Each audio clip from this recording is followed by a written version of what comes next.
Estamos comprometidos con la difusión de las diversas corrientes políticas de nuestro país, ya que consideramos de gran importancia escuchar de viva voz las ideas y reflexiones de actores políticos relevantes. Es por esto que les agradecemos a todos ustedes su presencia en este evento. El 2 de mayo de 2011, algunos de los aquí presentes tuvimos el placer de haber escuchado al licenciado Marcelo Ebrard en calidad de jefe de gobierno del Distrito Federal. Hoy, 2 años después, volvemos a recibir con agrado su visita. En esta ocasión, el licenciado Ebrard nos hablará de los retos que enfrenta la izquierda en México, ya que sin duda, Marcelo Ebrard es un fiel representante de esta corriente política en México. Es descrito incluso como un reformista liberal y pragmatista, según Tam Phong Hove, el director principal de la Fundación City Mayors, organización que elige anualmente al mejor alcalde del mundo. Marcelo Ebrard Casaubon obtuvo la licenciatura en Relaciones Internacionales en el Colegio de México en 1981. En ese mismo año, obtuvo una especialidad en Administración Pública en la Escuela Nacional de Administración en París. En 1985, el licenciado Marcelo Ebrard participó en el programa de renovación habitacional popular, esto como parte de las tareas de reconstrucción luego del terremoto de este año. De 1992 a 1993, fungió como secretario general del gobierno del Departamento del Distrito Federal y de 1993 a 1994 como subsecretario de Relaciones Exteriores. 3 años después, fue electo diputado federal en la 57ª legislatura para el periodo 1997-2000. Durante esos años, se convierte en coautor de un par de libros, del FOBAPROA al IPAB, Testimonios, Análisis y Propuestas, y FOBAPROA, el acuerdo que no debió ser. De 2002 a 2004 fue designado secretario de Seguridad Pública del Distrito Federal. Posteriormente, de 2004 a 2005, ocupó el cargo de secretario de Desarrollo Social del Distrito Federal. En 2006 fue electo jefe de gobierno del Distrito Federal. Su administración no solo fue reconocida por los altos índices de seguridad, sino que marcó un hito en cuanto a derechos sociales. En 2009 fue nombrado presidente del Consejo Mundial de Alcaldes para la Acción Climática. Su desempeño en la Ciudad de México fue ampliamente reconocido, a tal grado que el 6 de diciembre de 2010 fue seleccionado entre 840 participantes para recibir el premio de Mejor Alcalde del Mundo por parte del proyecto World Mayor, debido a su notable liderazgo. Actualmente y desde el 3 de septiembre del 2012, se desempeña como presidente de la Comisión de las Ciudades Seguras de la ONU, la cual se encarga de elaborar un programa de ciudades seguras e impulsar la creación de un fondo mundial para ellas. Recibamos con un caluroso aplauso al licenciado Ebrard Casaubon.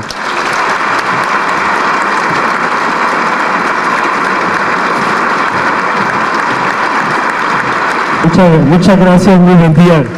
Gracias por tu generosísima presentación y gracias por recibirme el día de hoy aquí. Les felicito en primer lugar por tener este tipo de espacios que son muy necesarios y que podamos aprovecharlo para un diálogo que sea útil, que sea interesante para ustedes también. Voy a ser muy breve porque la pregunta que me hicieron es fácil. Los retos de la izquierda en México. ¿Cuáles son? Bueno, primero tenemos que decir qué entendemos que es la izquierda hoy en México. ¿Qué representa la izquierda en México? Entonces, ¿cuáles son las causas con las que podríamos identificar un territorio en el escenario político de izquierdas? No es lo mismo, pero como si dijéramos progresistas. Déjenme decirles que ese territorio yo lo identifico con varios puntos de referencia centrales, que no necesariamente son los mismos que pensábamos cuando estábamos estudiando. Cuando yo estaba estudiando con ustedes, pues, estaba en otro mundo, y por lo tanto la referencia entonces de que era de izquierda, pues evidentemente ha cambiado en este largo periodo de tiempo. Entonces la primera cuestión es, bueno, definamos algunas ideas básicas de lo que suponemos o proponemos o decimos que la izquierda debe defender o representar. Entonces yo diría, bueno, evidentemente libertades y derechos. Alguien que está en una posición de izquierda tiene que defender la interrupción legal del embarazo. Tendría que defender la libertad de elección de a quién vas a amar, a quién no. Tendrías que estar en favor de todas las iniciativas que tengan que ver con libertades y derechos, expansión de libertades y derechos. Otra causa identitaria tendría que ser la igualdad, es decir, ¿cómo podemos transformar la realidad en la que vivimos para que nos acerquemos lo más rápido que se pueda a una sociedad mucho más equitativa o mucho menos desigual que lo que hoy tenemos? Particularmente en México eso es todavía más importante, porque como ustedes saben, los indicadores de pobreza con sus diferentes adjetivos siguen creciendo, cuando no hemos logrado reducirlos. Ese sería el fin último de casi todas las políticas que podemos discutir. Si no logramos reducir eso, quiere decir que no vamos en el camino correcto desde una perspectiva de izquierdas. La más alta prioridad es que la sociedad sea lo más igualitaria que se pueda. ¿Qué tan igualitaria? Bueno, pues muy lejos, como han llegado otras sociedades. Es decir, muy igualitaria, lo más igualitaria posible. Pues esas son algunas ideas. Hay otras, naturalmente muy relevantes. El género, todas las causas de género. Yo hace poco estuve en la India, les decía, oiga, ¿cuál es su principal punto de vista sobre la seguridad? Y les decía, si ustedes en esta sociedad siguen teniendo normas como, por ejemplo, que ustedes casi no ven mujeres en la calle porque casi todas están adscritas a funciones tradicionales. Segundo lugar, tanto las musulmanas como las no musulmanas las tienen ocultas. Y tercero, tienen tolerancia a la violencia contra la mujer como ustedes lo tienen, van a seguir teniendo violencia muchos años. La estrategia de seguridad es el cambio social, no cuántos policías vas a poner en la calle, obviamente se necesitan los policías, pero les decía yo, si ustedes no hacen una gran transformación respecto a la situación de género en su sociedad, no vas a tener tranquilidad ni posibilidades de desarrollo. Parece una obviedad, pero en muchos lugares no es una obviedad. Bueno, en nuestro país hay estados de la República donde se criminaliza la interrupción del embarazo. Bueno, 19 entidades federativas. Ya ni hablemos de otras cosas. Entonces, la dimensión de género es una causa definitoria, decisiva para cualquier posición hoy de izquierdas. Otro asunto central, el tema de la sustentabilidad. No ha sido el tema tradicional de la izquierda en algunos países, sobre todo en América Latina, pero es una de las preocupaciones esenciales hoy por hoy que podríamos identificar como causas que están en ese territorio del que acabo de platicar, de hablar. Acción climática, sustentabilidad, acceso a los recursos naturales, todo eso es esencial. Entonces, son algunas de las causas, no pretendo ser exhaustivo, ni voy a abusar de su tiempo y de su atención. Pero yo diría, primera pregunta que tendríamos que hacernos es esa, ¿en dónde estamos? Eso es hoy en día, o algunas de las causas principales que debe representar la izquierda. Ahora, ¿cuáles son los desafíos que tenemos hoy, 2013? Primera pregunta que habría que hacernos es, bueno, ¿esto lo estamos representando adecuadamente en la contienda política todos los días? ¿Estas y otras causas? ¿O no? ¿Cómo podemos representarlas mejor? Segundo desafío, ¿cómo vamos a evitar la pulverización de la izquierda? Porque hoy tenemos al PRD, tenemos Movimiento Ciudadano, tenemos al PT, tenemos un nuevo movimiento, o varios nuevos movimientos, pero el muy destacado que encabeza Andrés Manuel, en búsqueda del registro de un partido denominado Morena. Entonces, un gran desafío va a ser, bueno, ¿cómo le vamos a hacer para que lo que representa la izquierda en México tenga una voz y tenga cohesión? Porque si no, no va a poder competir con lo que estamos viendo. O sea, el PRI gobierna la inmensa mayoría de los estados del país. Segundo, vamos a una acelerada reconstrucción del presidencialismo mexicano. Y si alguien tenía alguna duda, pues vea el día de antier la sesión y el presidium del evento del PRI, donde estuvo el presidente de la República. Eso no lo veíamos hace mucho. Bueno, quienes ya lo habíamos visto, ustedes es la primera vez que lo ven. Y espero que no se vayan a acostumbrar. Pero el caso es de que estamos en una acelerada reconstrucción de la hegemonía o la presencia del presidente de la República en turno, y por lo tanto, regreso a la pregunta que yo hacía, bueno, pues si no tenemos cohesión, ¿cómo vamos a competir? ¿O cómo vamos a hacer contrapeso? ¿O cómo vamos a defender las causas a las que he hecho referencia de manera muy, muy rápida? Entonces, yo he estado insistiendo todo el tiempo que hagamos y debemos hacer un frente amplio. Vamos a competir, pero tenemos que construir un frente amplio, quizá la uruguaya. O si a alguien no le gusta el modelo de Uruguay, bueno, no importa, no tiene que ser ese, pero tenemos que entender y aprender que si no tenemos un frente amplio, va a ser muy difícil competir. Es más, si se va separado los diferentes partidos, bueno, pues no vamos a ir a ningún buen puerto. Más bien lo contrario, diría yo. Consecuentemente, ¿qué hay que hacer? Bueno, desafíos, decía yo, recapitulo, primero, defender, proponer y hacer presencia efectiva de las causas que tenemos que defender. Recuerden que en el 2012 estamos hablando de casi 16 millones de votos. O sea, es una enorme presencia y son muchísimos colectivos y son muchas regiones del país las que están exigiéndonos que tengamos una representación adecuada. Entonces, ese es el primer tema. Luego, hagamos un frente amplio. De aquí al 15, toda la legislación electoral nos pone a competir. Morena va a competir con el PRD.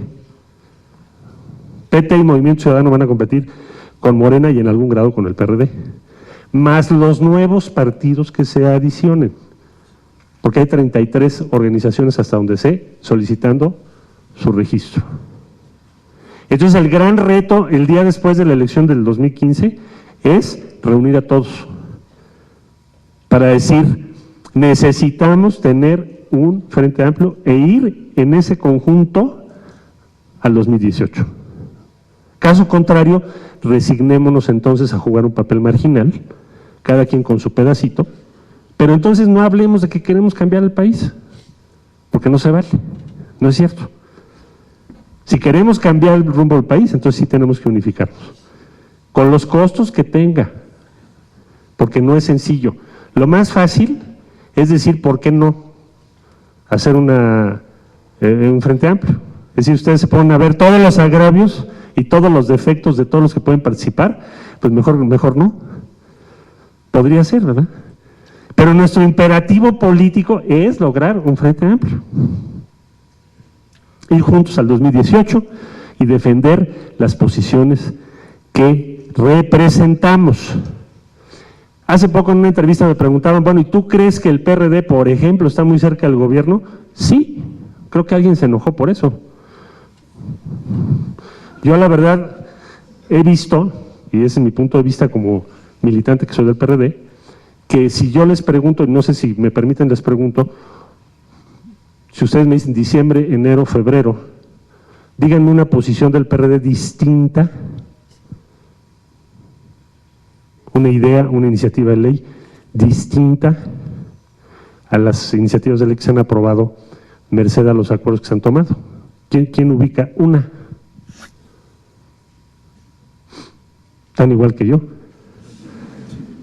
Entonces, hemos estado atrapados en un debate muy interesante, que dice, bueno, para poder avanzar y tener influencia en la vida política del país, hagamos acuerdos. Eso es una obviedad, ¿no? Y otros que dicen, no tenemos que hacer ningún acuerdo absolutamente con el nuevo gobierno y su mayoría. Ahí estamos. Pero no es la pregunta básica es, ¿estamos representando o no lo que nuestros electores nos están exigiendo? Y segundo, no tiene que ser todo acuerdos o todo no acordamos nada.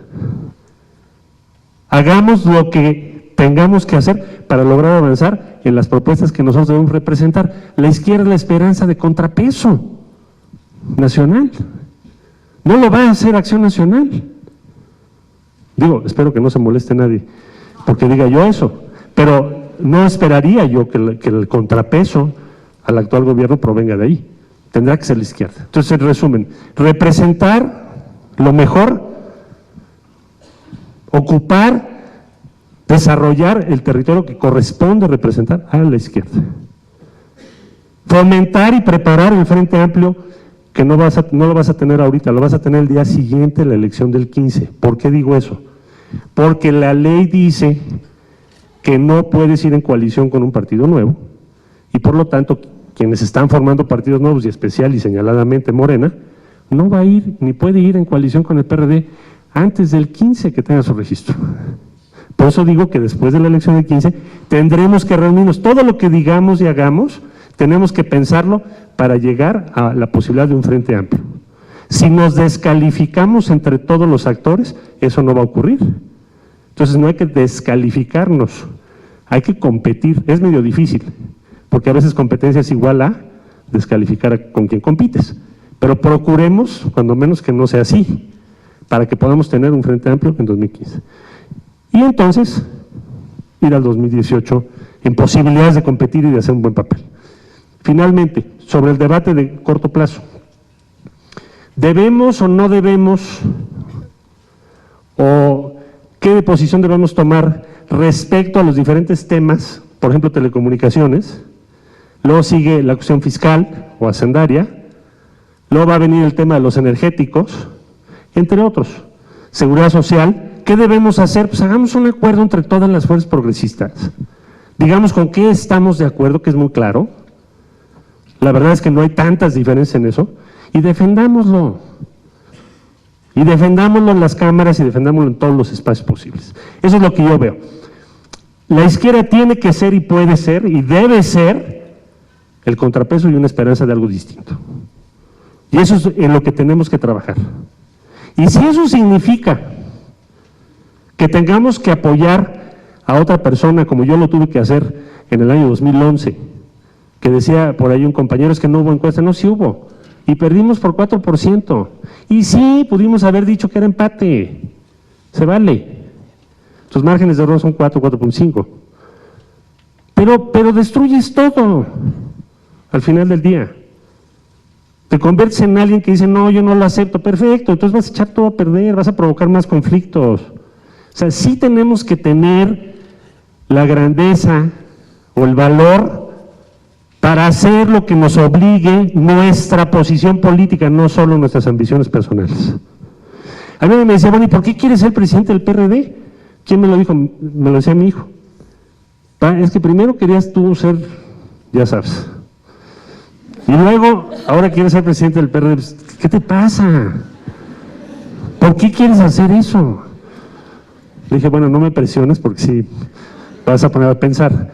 Pero bueno, yo pensaría, ¿por qué?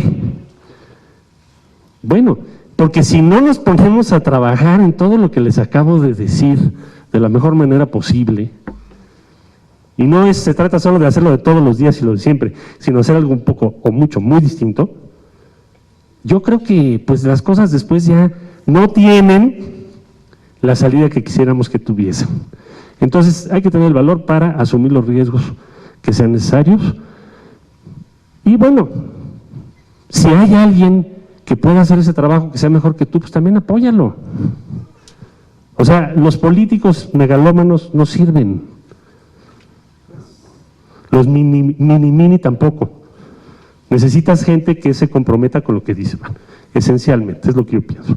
Por eso creo que se tiene que construir y hacer un montón de cosas para llegar a un Frente Amplio el día después de la elección de 2015 y representar de aquí entonces de la mejor manera lo que las izquierdas tienen que representar en México, que es un contrapeso.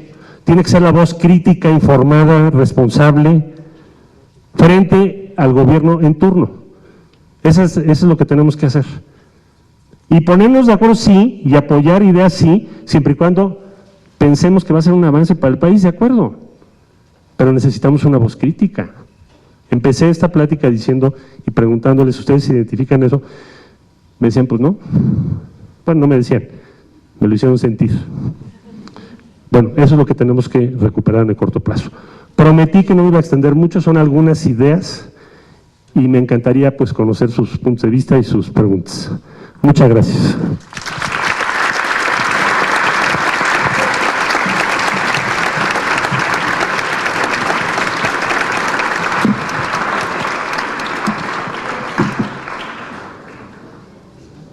Hicimos llegar unas boletas con preguntas y... A ver, entonces... Gracias. A ver si le entiendo todas las letras. Brisa Fernández.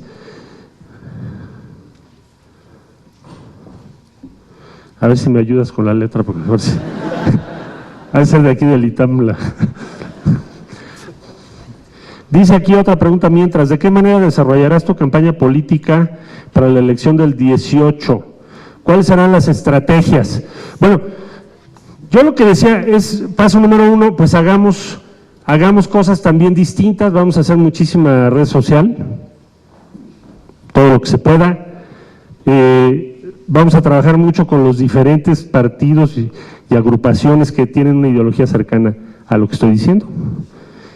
Y pues nunca perder ni las ganas ni la voluntad, porque a veces uno se puede preocupar y decir, híjole, ¿en serio vamos a tener que competir con todo eso? Pues sí, lo vamos a tener que hacer. Y alguien también me decía que ¿por qué empezamos desde ahora? Pues por eso mismo, porque la asimetría en recursos y en posibilidades es muy grande. Entonces vamos a hacerlo, esa va a ser la estrategia. Perseverar, convocar nuevas formas de comunicación y ponerle mucho empeño. Eso es lo que vamos a hacer con miras al 2018. La primera prueba es el Frente Amplio. No sé si si me haces favor. Todos esos no le...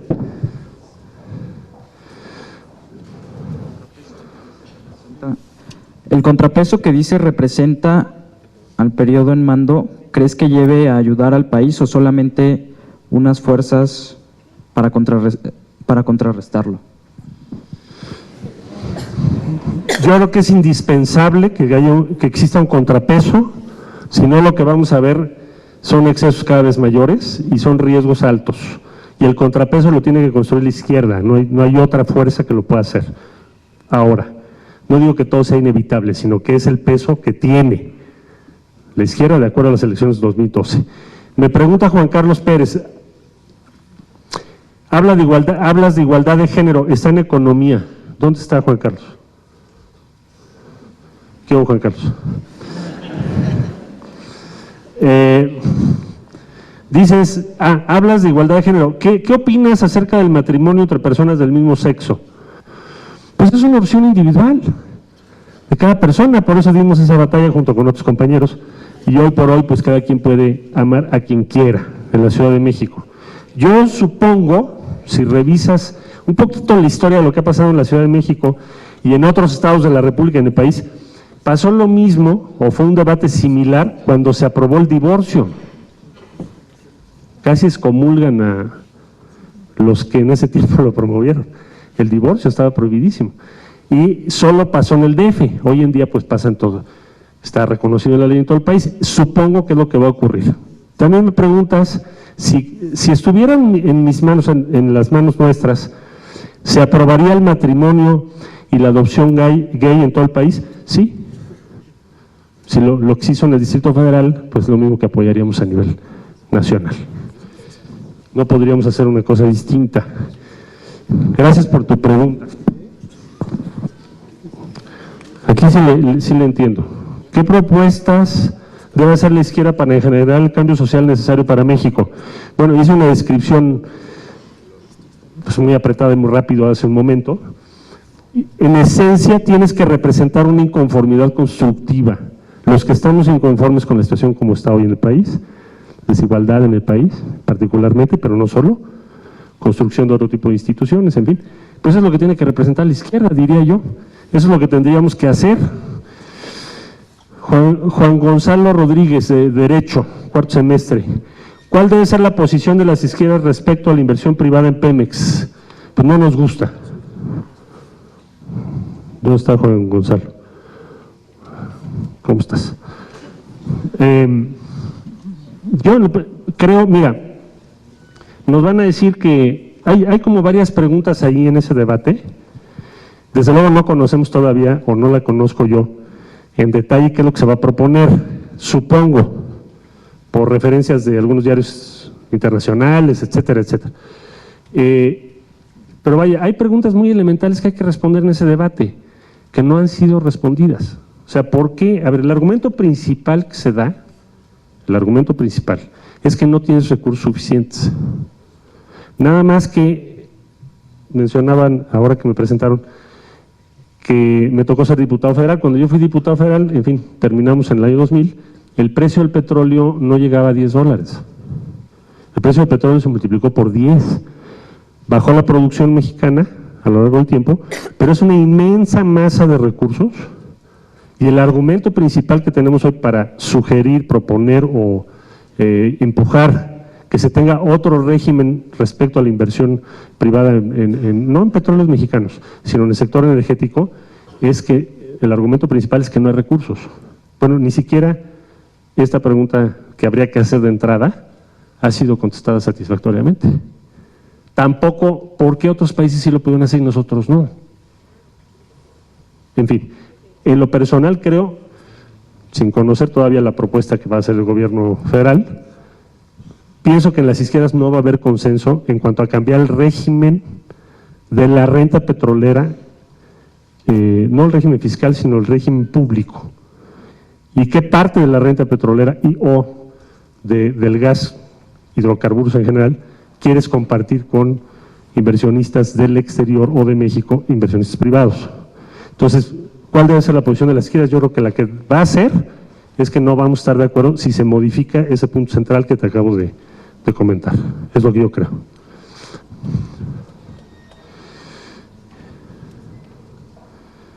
¿Qué opinión tiene sobre el desempeño del actual gobierno? Bueno, yo creo que es muy pronto para hacer una evaluación del gobierno federal. Lo que sí diría es que va muy rápido, o lo que yo veo muy rápido, es la restauración de lo que en su tiempo llamábamos un presidente casi imperial. Es un presidente poderosísimo, con mayoría en las cámaras y pues con márgenes muy amplios para su hegemonía. Entonces eso me preocuparía, más allá de la coyuntura. Podríamos perder muchas de las cosas que sí se han ido construyendo con mucho esfuerzo en los últimos años, y por eso me parece que es urgente que la izquierda haga el contrapeso que debe de hacer. Miguel Sánchez, Economía, ¿cómo ve la actuación del PRI en estos 100 días de gobierno? Bueno, creo que más o menos es lo mismo o parecido. Tiene considerado, que si voy a participar ahora que la izquierda es la oposición, si tengo considerado ser candidato de la izquierda en la próxima elección 2018. Bueno, vamos a hacer lo posible para que así sea. En parte va a depender de ustedes. ¿O no? De Derecho, segundo semestre, al proponer una alianza con partidos de derecha, ¿en dónde quedan los principios de izquierda? Bueno, esos gobiernos de coalición. Se refiere a Oaxaca, por ejemplo, se refiere a Puebla, se refiere a Sinaloa, quizá a otros estados. Entonces, lo que estás tratando de hacer son gobiernos de coalición. Ahora, habrá que hacer una evaluación, que es uno de los temas pendientes que debemos de hacer, me parece, desde el punto de vista del PRD, si esto funcionó o no y qué resultados tuvimos. Si debemos seguirlo haciendo o no y hasta cuándo y cómo, con qué reglas. Pero son gobiernos de coalición. Ahora, se cumplió que se hicieran gobiernos de coalición.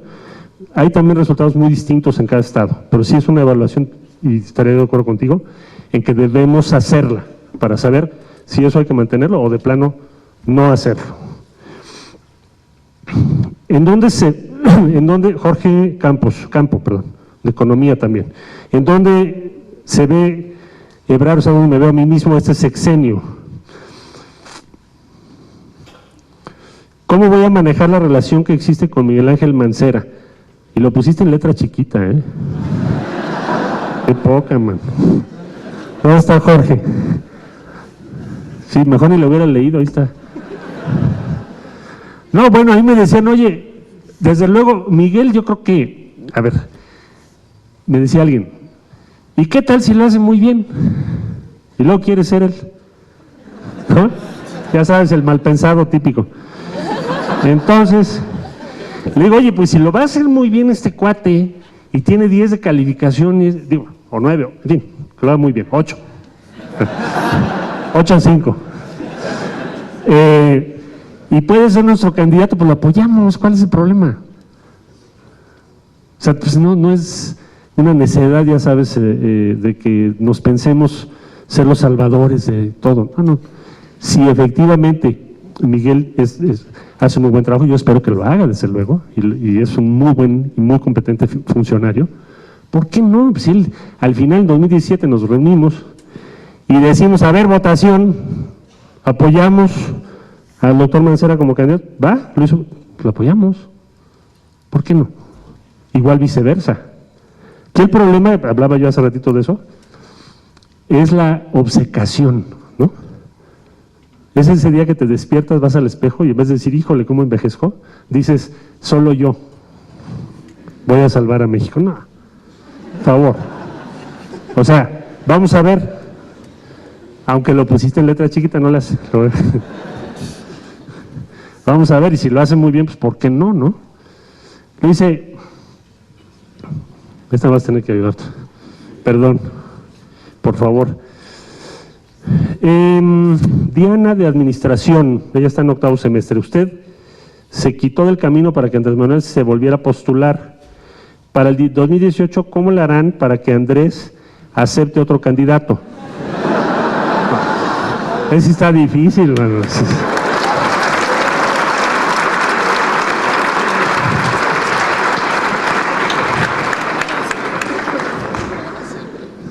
Sí está difícil esta, ¿eh? A ver cómo le hacemos, ¿verdad? Vamos a avanzarle, sí, porque ya serían 3 vueltitas. Luego, Diego Mondragón, ¿cuál es la visión que tiene la izquierda con respecto a los medios de comunicación en México? Bueno, pues, ¿qué queremos? Que haya competencia. ¿Qué queremos? Queremos una televisión pública poderosa, nacional, pública, no de la administración en turno, sino respecto a su función. Competencia efectiva, apertura, no privilegios, pues es lo que queremos. Está por salir la iniciativa, vamos a ver cómo viene, no la conozco, pero evidentemente es un tema que nos importa y bastante, que haya competencia plena. Rodrigo Merino de Economía dice, ¿cuál es su posición respecto a la madre de todas las reformas? La reforma fiscal, en el punto de gravar alimentos y medicinas, acompañándolos de una transferencia fija para las personas de más bajos ingresos. ¿Y cuál es la posición respecto al Pacto por México que suscribió su partido? Y si voy a desempeñar algún papel en el cumplimiento, o no sé, en el seguimiento. Rodrigo, ¿dónde andas? ¿También pusiste letra chiquita, la leo? No. Digo esto, ¿cuál es su posición respecto a la reforma fiscal? Mira, vamos a ver, medicamentos. ¿Qué es? 76% del consumo de medicamentos del país es el sector público. Entonces, va a tener, si grabas los medicamentos, tiene 2 problemas. El primer problema, sí tiene un efecto regresivo, indudable, dada la distribución del ingreso del país, pero lo segundo, el principal pagador de ese impuesto va a ser el sector público. O sea, ¿cuál es finalmente el impacto en términos de recaudación? Entonces, yo diría que no es algo que nosotros debamos apoyar lo que es, pero explico por qué, no nada más por decir que no. Al fin y al cabo, insisto, el grueso de ese impuesto lo vas a pagar el propio sector público, Seguro Popular. Le vas a cambiar nada más de un punto al otro dentro de la contabilidad. Y el neto que vas a obtener tiene un efecto regresivo de alto alcance. Tiene que ver con una dimensión humana muy importante, porque la pregunta sería, déjame hacerte una pregunta, por ejemplo. Está aumentando el promedio de edad, por lo tanto el cáncer está subiendo. Cáncer de próstata en el caso de los varones, en el caso de la mujer, cáncer de mama, además de los ya conocidos. Bueno, los medicamentos para tratar el cáncer son carísimos, igual la diabetes, que también está aumentando su incidencia, igual cardio. ¿Qué va a pasar si le subes, aparte de que no todos esos medicamentos están cubiertos hoy por el sistema público de salud? O sea, quiere decir que muchas personas no los pueden comprar. Pues es impresionante eso. Miles, ¿eh? Si le metes el impuesto, pues va a tener ahí un efecto regresivo muy grande. Entonces yo por esas razones creo que no debemos apoyar esa idea. Alimentos. Es diferente el argumento, pero también tiene un efecto regresivo muy, muy relevante. Ahora, te lo sostienen muchos como un instrumento de control fiscal. O se dice, bueno, sale, vamos a poner en alimentos de cierto tipo y en otros alimentos los dejamos libres. Pero pues tampoco te resuelve el problema real. El problema real es una muy baja contribución fiscal de acuerdo a la distribución del ingreso. El 5% superior está casi contribuyendo marginalmente. Ese es el fondo del tema, desde el punto de vista de tu servidor y creo que de una buena parte de la izquierda. Pacto por México. Bueno, pactos y acuerdos puedes hacer, no me opongo a eso. Lo que yo decía es, bueno, a ver, aquí son 90 y tantos puntos genéricos, ¿por qué no mejor firmamos una iniciativa que sí estemos de acuerdo? En vez de firmar un documento con 95 cosas generales. ¿Quién de ustedes leyó el pacto? ¿Don Quijote de la Mancha? Ustedes leyeron el pacto. Bueno, les recomiendo un ratito que le den una leída. ¿A qué me refiero? Son cosas muy generales, no van a encontrar muchos temas o muchos puntos en el pacto en los cuales tú digas, pues estoy en contra. Son propósitos más bien de orden general. Mi punto es, no, y lo dije en su momento, pues no firmemos una cosa así, sino vayamos a una discusión de cada tema, como el que estamos discutiendo ahorita. Y si llegamos a un acuerdo, pues órale. Y si no, no, digamos por qué no. Ese es un punto. El segundo punto, tu voz crítica. La voz crítica que tiene que tener la izquierda, independientemente de los acuerdos a los que se lleguen en temas específicos. Tu función como representante de la oposición. Yo no estoy de acuerdo con el hecho de que firmes un documento general, que no tienes la fuerza para hacerlo cumplir, porque no tenemos esa fuerza en las cámaras, por nosotros mismos. O sea, no tienes cómo garantizar que lo que ahí dice se va a hacer. Y segundo, que no tengas una voz crítica sobre muchas cosas que están pasando en el país. Ese sería mi punto de vista. Y gracias por la pregunta.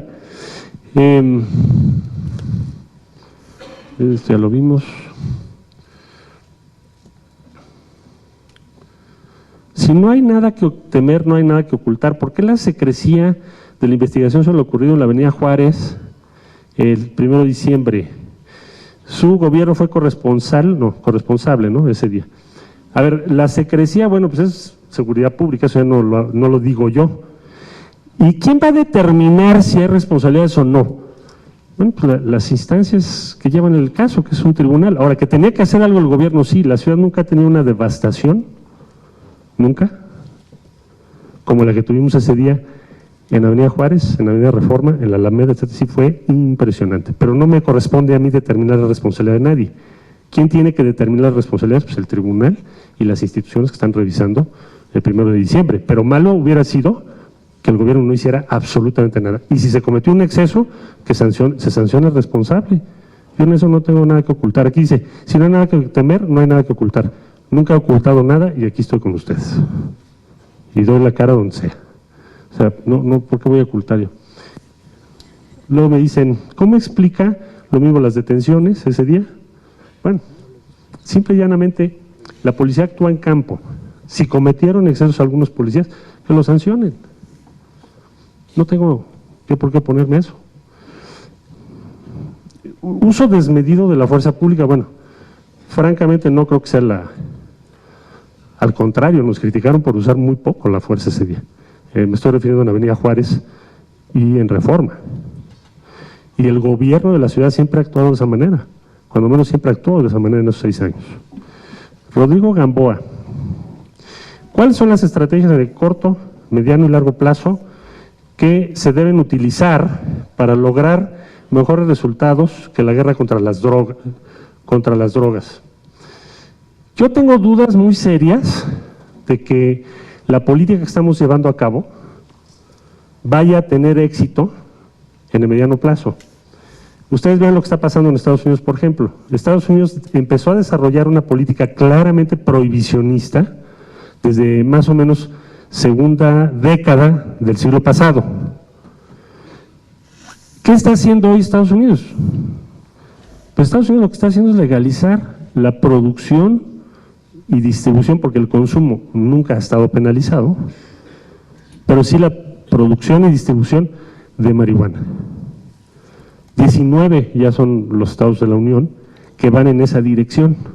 ¿Cuál es el supuesto básico? Pues se tuvo una experiencia desastrosa con el alcohol. El alcohol fue prohibido. Eso generó que se tuviera un incremento en el precio del alcohol muy importante, un mercado negro y finalmente una violencia tremenda en Chicago y en otras ciudades de Estados Unidos. Estoy hablando de los años 20. Finalmente Estados Unidos decidió dar marcha atrás a eso y se legalizó el consumo de alcohol. Es decir, el supuesto básico es: quien quiera consumir una sustancia difícilmente vas a impedírselo por el hecho de que lo prohíbas. Lo más probable es que vas a crear un mercado negro. Ahora, si Estados Unidos está haciendo eso, México debería revisar su estrategia, ¿no les parece? Porque entonces nosotros estamos en un paradigma anterior, que es el paradigma que llamamos prohibicionista. Estados Unidos está cambiando ese paradigma y es nuestro socio número 1. Ahora, el problema, ese es uno de los problemas, pero es un problema que abarca a varios países de América Latina y del mundo. De hecho, está, yo diría, en debate el día de hoy. ¿Qué política debemos de seguir? Pues, yo diría, no sigamos una política prohibicionista típica, que fue, la esencia de esa política es decir, vamos a hacer la guerra a todo el tráfico, producción, distribución, de todo tipo de sustancias que nosotros decimos que son ilegales. Pues ahí están los resultados, tienes una secuela de violencia muy grande. Entonces, no veo que esa política a mediano plazo la podamos o debamos sostener, hay que cambiar esa política y probablemente tengamos que valorar mucho la política que está siguiendo Estados Unidos porque es nuestro socio número 1. De manera que lo que nosotros hacemos tenemos que verlo también en relación con los Estados Unidos. Bueno, eso respecto a las drogas, no sé si más o menos era lo que me estabas preguntando. Rodrigo Gamboa, aquí está, ya dije. Manuel Velasco, su opinión de los grupos de autodefensa en Guerrero y sus posibles relaciones con grupos guerrilleros. ¿Nos debemos preocupar? Bueno, yo diría que se tiene que hacer un trabajo muy de cerca con ellos para que puedan estar dentro del esquema de la policía legalmente instituida, que tiene limitaciones de ley, facultades de ley. Ahora, no creo que sea sencillo porque hay una tradición respecto a este tipo de organizaciones, pero hay que hacerlo. Es decir, hay de fondo un reclamo también que ahí tienes que atender. No puedes nada más llegar y decir, tú no puedes tener esta organización, y menos si es armada. Hay que hablar, hay que dialogar y hay que resolver el problema de fondo que tenemos ahí. El problema de fondo también tiene que ver con qué tipo de presencia tienes de las instituciones. ¿Se podrá hacer? Sí, sí se puede hacer. ¿Va a costar tiempo y trabajo? Sí. ¿Cuál es el peor camino? Negar el problema y simplemente decir ustedes están proscritos. Pues eso nomás nos va a llevar a un enfrentamiento adicional, desde mi punto de vista. ¿Qué pasos se deben efectuar para encaminar a la educación en México a la mejora? Yo sugeriría algunos muy breves, muy rápidos. Primero, ¿por qué no aprobar en la legislación lo que se propuso ahora que se discutió la cuestión laboral, no sé si recuerden, hace poco, en el sentido de que las cuotas y la pertenencia a los sindicatos sea cada vez más voluntario y no sea un descuento automático. Primer punto. Que eso afectaría la vida de todos los sindicatos, o sobre todo los sindicatos que tienen que ver con el servicio público. No se aprobó, pero a mí me parece que es muy válida esa propuesta. ¿Qué hacer con la educación? Bueno, tenemos una tasa de deserción altísima en educación media superior y en secundaria. ¿Qué hacer? Pues metamos el dinero. ¿Lo tenemos? Sí. Yo solamente me remito a un ejemplo. Aquí en la Ciudad de México les damos apoyo económico a 200,000 jóvenes en educación media superior, preparatoria o equivalente. Solo por el hecho de estar en una escuela pública tienes 500 pesos o puedes tener hasta 1,000 pesos para los que sacan 9 o 10 de calificación. ¿Por qué es importante esto? Porque lo que estás haciendo es reducir rápidamente la tasa de deserción. ¿Qué pasó en la ciudad? Pues en educación media superior tienes 6.2, según el estudio de la Universidad Nacional, de deserción. 6.2, 6.3. ¿Por qué no lo hacemos a nivel nacional? Tenemos estados con tasas de deserción de arriba del 40%. Sí se podría hacer. Otra, preparar la ampliación de todo el sistema de educación superior, porque esta medida que les estoy comentando va a tener un impacto muy grande. Otra, establecer sistema de evaluación por escuela y por maestro. Hoy no lo tenemos. Sí hay un sistema de evaluación, pero es de difícil acceso y que tenga una consecuencia pues, para la carrera de los maestros y también para el desempeño de las escuelas y la inversión por escuela. El otro, que tengamos digitalización plena de la educación pública. Nuestro acceso a internet banda ancha en las escuelas sigue siendo muy bajo en las escuelas públicas. Son algunas de las medidas que creo que se deberían de tomar. Ante el quiebre, dice José Miguel Martínez, ante el quiebre aparente entre usted y la corriente de los chuchos, ¿cómo pretende hacerse de la dirigencia nacional del PRD? ¿Formaría una alianza con Bejarano? No creo. ¿Con qué grupo político? ¿Estás preocupado, José Miguel? Dice. ¿Qué vas a hacer? Dice. ¿Dónde está José Miguel? O ya se fue, ya se cansó. No, pues es buena pregunta. No, yo no creo que sea un asunto para llegar a la dirigencia del PRD solo o principalmente de ponerte de acuerdo con una de las corrientes. Son 3 grandes corrientes que hay en el PRD. Yo creo que tiene que ser una decisión compartida. Si no, no vamos a hacer nada. Es lo mismo de siempre. Te alías con uno, luego el otro está en contra tuya. No puedes tener un plan común, no hay una estrategia de conjunto. Por lo tanto, tu presencia pública para lograr los objetivos que estoy planteando es muy débil. Yo pensaría en que se haga un acuerdo que vaya más allá de lo que ha sido hasta ahora o lo que ha sido en los últimos años el manejo que tenemos en el PRD. El PRD tiene que hacer otra cosa y tenemos que cambiar, y si no cambiamos, y ellos lo saben, pues simple y llanamente los partidos son un medio, no son un fin. Y si un partido no está funcionando, pues ¿qué va a pasar? Va a ser desplazado de un modo u otro, o va a ir a una posición cada vez más marginal. Entonces tiene que ser un acuerdo de las principales fuerzas del PRD, pues sí, no resultado de una alianza a corto plazo sin ninguna visión de hacia dónde va el PRD. Yo tengo la convicción de que sí se puede, de que el PRD debe jugar ese rol y de que si le ponemos el empeño para lograrlo, algo vamos a poder avanzar de aquí al 2015. Sé que hay riesgos, pero hay que hacerlo. Ahora, ¿qué pasa si no hay ese acuerdo? Bueno, pues va a pasar simple y llanamente que vas a ir perdiendo peso político porque no tienes un acuerdo interno en el partido de hacia dónde vas a ir. Eso es lo que va a pasar. Yo soy optimista y creo que sí podemos lograr lo que estoy diciendo.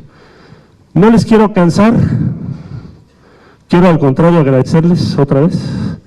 Muchísimas gracias a todas y a todos y nos vemos, si nos va bien en lo del PRD, pues el año que entra, y si no en el 2018. Muchas gracias a todas y a todos.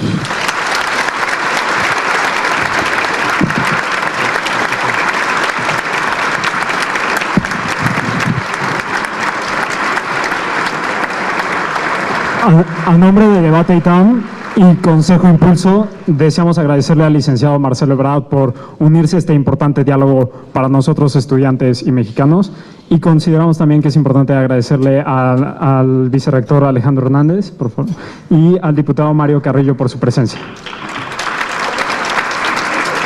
Gracias a todos por acompañarnos y esperamos se unan a participar en otros eventos de debate ITAM.